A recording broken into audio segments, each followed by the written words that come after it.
कर्पूरगौरं करुणावतारं संसारसारं भुजगेन्द्रहारं सदा वसन्तं हृदयारविन्दे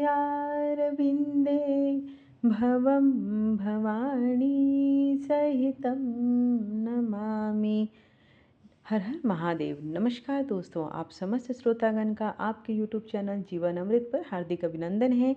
तो चलिए आज हम अपने श्रावण महात्म्य कथा का दूसरा अध्याय श्रवण करते हैं।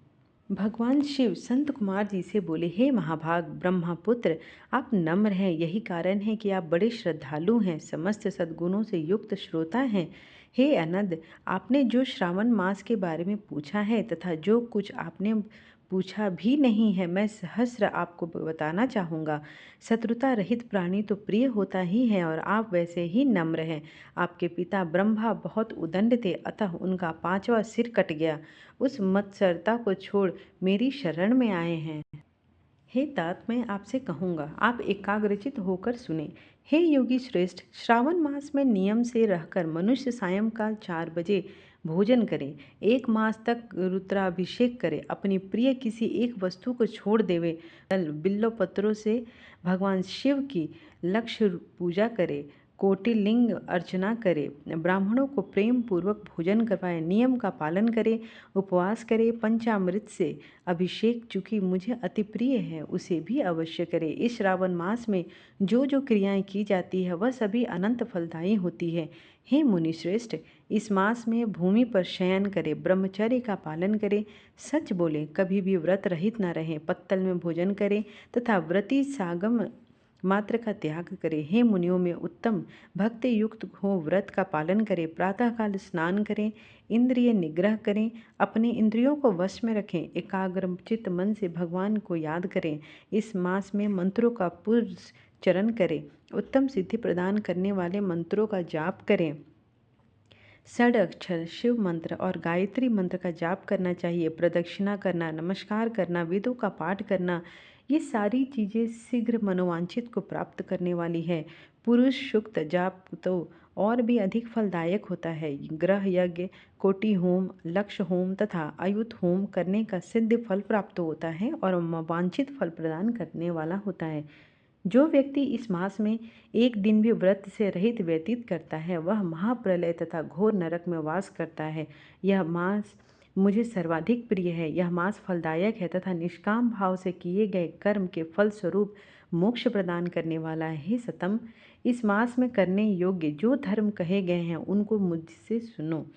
रविवार को सूर्य व्रत करो, सोमवार को मेरी पूजा कर भक्त भोजन करें।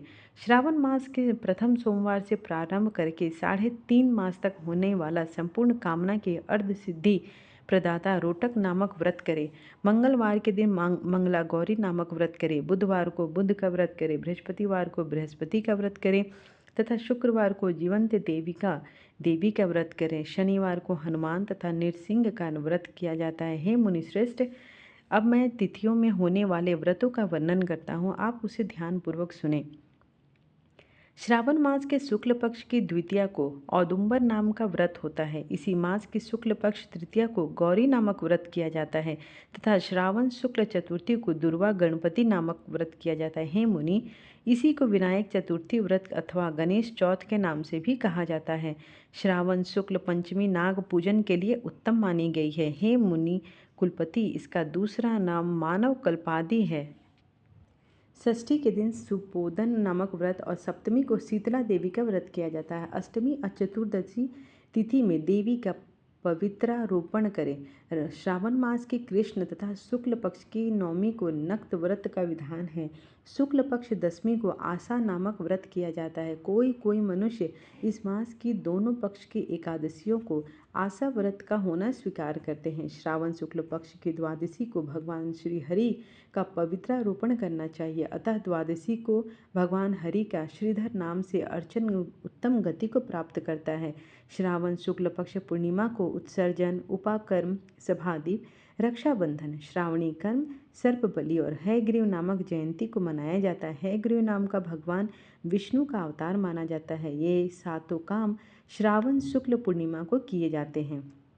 श्रावण मास की अमावस्या तिथि में पिठोरा व्रत होता है। इस दिन कुशोत्पाटन और वृषभों को बैलों को अर्चना की जाती है। शुक्ल पक्ष की प्रथमा से लेकर समस्त तिथियों के अलग अलग देवी देवता होते हैं। प्रतिपदा तिथि के अग्नि, द्वितीया के ब्रह्मा, तृतीया को गौरी, चतुर्थी गणनायक, पंचमी के सर्प, षष्ठी के स्कंद, सप्तमी के सूर्य, अष्टमी तिथि को शिव हैं, नवमी की देवी दुर्गा, दशमी के यम और एकादशी के विश्वदेव स्वामी हैं।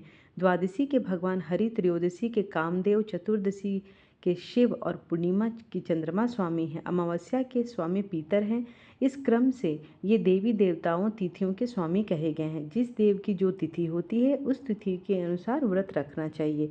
ऐसा कहा जाता है कि हे मुनिश्रेष्ठ, इसी मास में प्रायः नक्षत्र का उदय होता है। मैं उस समय का वर्णन करता हूँ, आप एकाग्रचित होकर सुनिए।